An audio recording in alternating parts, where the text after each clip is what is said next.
Going down, word. It's your boy Denero, man. I'm in the yo with 1 Mile Media. Staring down at your wrist for, cause I'm a felon, I'm used to having my wrist cut. Yeah. The crazy part is I remember being in the studio with you with Big Chief when you played it for Chief, and Chief wasn't even really fucking with it. Yeah. I mean, shit, he missed out on it. You know what I'm saying? But we ended up doing a track with Chief. Matter of fact, I did the whole album with Big Chief. But I mean, we ended up doing Never Been With a Player, Big Chief, and they had a pretty good buzz around the town. What are some of your best and worst experiences in the music business? Well, I'm gonna go with best first. Best, man, I never thought me pressing the keyboard would fly me out to California, would have me doing, the opening music for the Baylor girls basketball team one time. Shoot.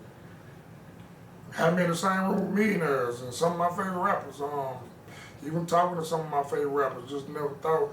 Now, worst experience, I ain't gonna say it's worst. I think they all just learning experience. My thing is worst, maybe I just don't like when I work with an artist and I produce music for them and they don't put it out, But as far as worst, I don't know if I just really experienced something that made me feel like that. But yeah, I mean, that's really be my main thing if I produce some stuff, man. Just put it out, you know what I'm saying? I mean, they're slowing all us down. How do you feel about sampling? I mean, hip hop was born off sampling. Me, I prefer to play my own stuff. If it's something I can't play, I go get a guitar player or something, but I ain't really got no problem with sampling. I got a problem, I don't know. I mean, hip hop was built off sampling, so they making it easier now. Like, you ain't even really gotta learn how to make a beat, you just take the loops.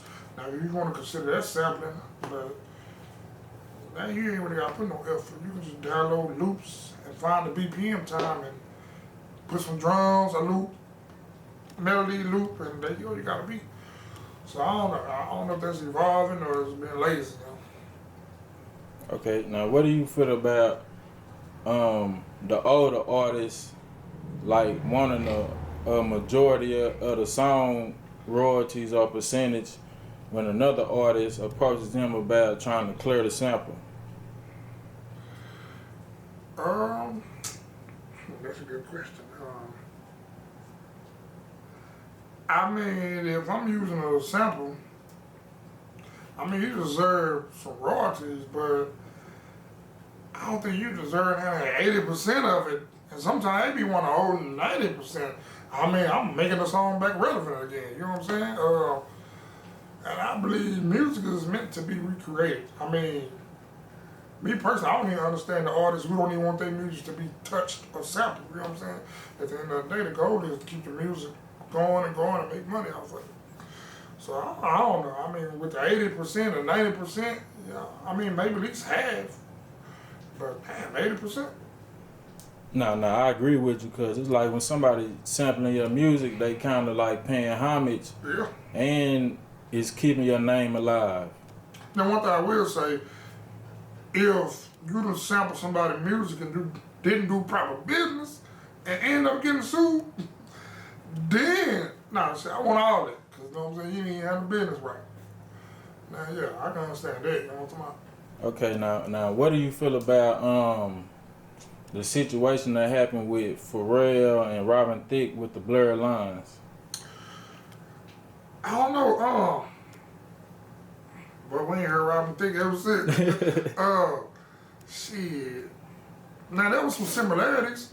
There was a lot of similarities. I mean, was that Pharrell's intention? I mean, it had to be. I mean, but you're influenced by other music. I mean, musicians and music, you know what I'm saying? Man, is that the case? Shit ain't nothing new under the sun. So everything we've created now has damn near really been created. It's like, shit, there's only so much you can play, you know what I'm saying? But, shit, I mean, Robin Thicke ain't shook back from that. See, I mean, you gotta keep on pushing. Say, but they tried to get him with that, with another song, that Happy song he did. Yeah. The same family tried to get him again, you know what I'm saying? But I don't think that was, you know what I'm saying, went through all the way. Yeah, I kind of feel like they was reaching with that Happy. I'm like, I don't really see what y'all getting there with this one. Now, not with the Happy, but the Blurred Lines, I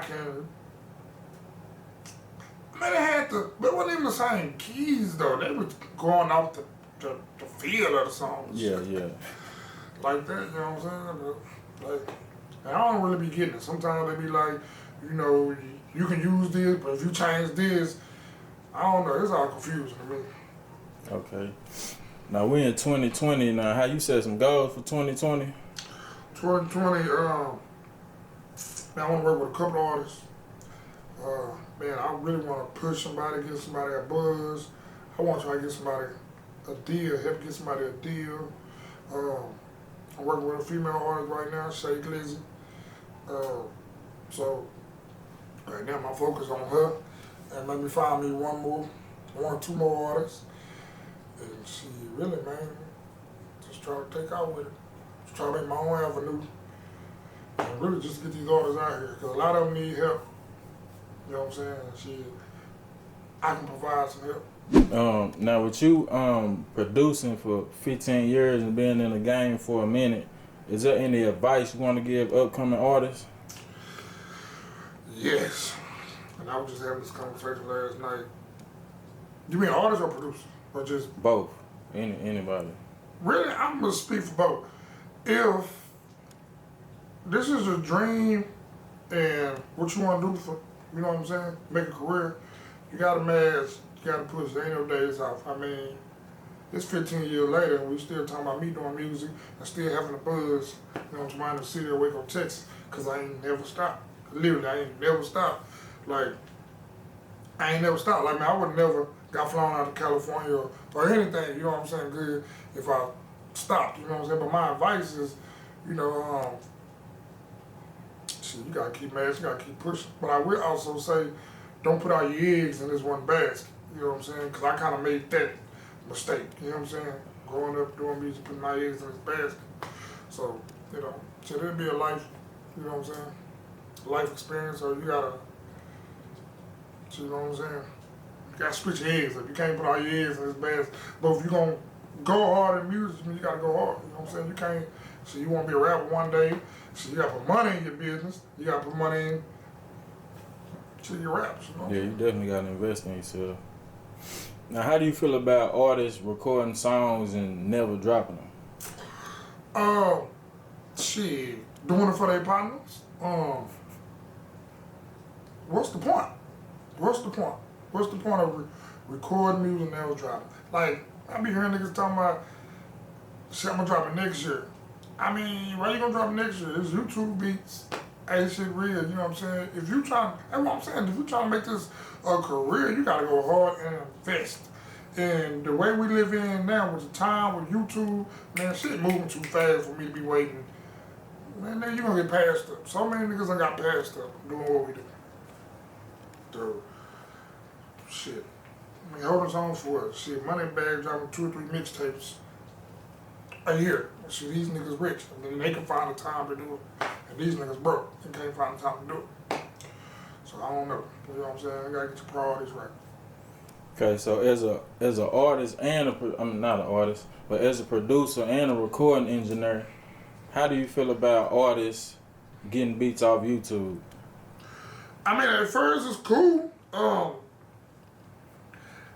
It's cool if you're trying to use that, you know what I'm saying, a little mixtape for the better of your craft, you know what I'm saying?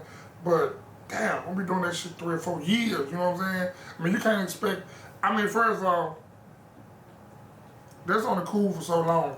If you trying to be serious with this and go further in your career, I mean, cause me personally, as a producer, shit, I want to hear shit some creativity. You know what I'm saying? I don't want to keep hearing these YouTube beats with these tags. I want to hear some good quality music, something new that I probably ain't heard. And shit, man, you just gotta invest in yourself. And I mean, boys be dropping music that ain't even mixed. You know what I'm saying? Niggas will take a session that's not even mixed and drop it. Like, that ain't cool, and shit. And as artists, and then as producers too. I mean, we need to start learning on working on split sheets and, you know what I'm saying, registered music and all that. That way that eventually something do happen, see me, we all can get paid and we ain't doing music for nothing. Definitely gotta have the business right, cause we done heard so many stories about this artist being owed this much or this nigga beat getting took and Yeah. Shit, I've been in one of those situations when what was that cat named? Day 26, Willie. I remember that. Yeah, I did that track for Tyler J. Next thing I know, it's on a nigga from Day 26 album.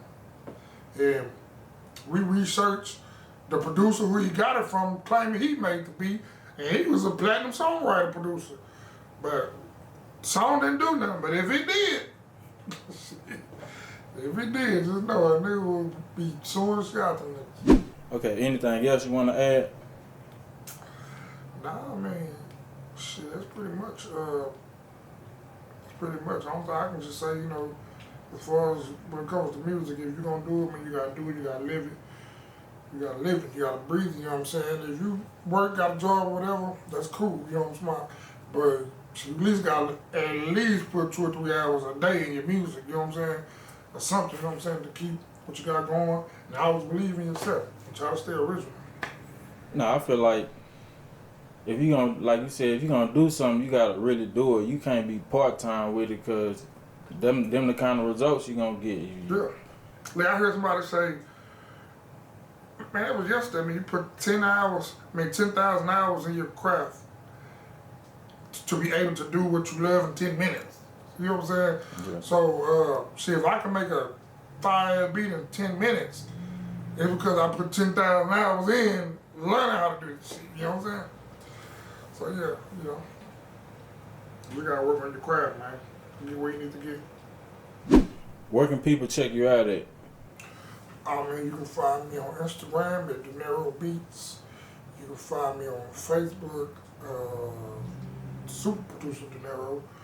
You can find me on Twitter at Denero Beats. And I got a BeatStar page coming at Denero Beats. So, yeah. Or just Google me, man. Okay, that's another end of your session with Denero Beats. Y'all check him out if y'all want production. Hit him up. If you're in the Central Texas area, hit him up to book a studio session. Know what I'm saying? He a vet in the game, been doing it 15 years. Know what I'm saying? They work with a lot of artists. And y'all check him out.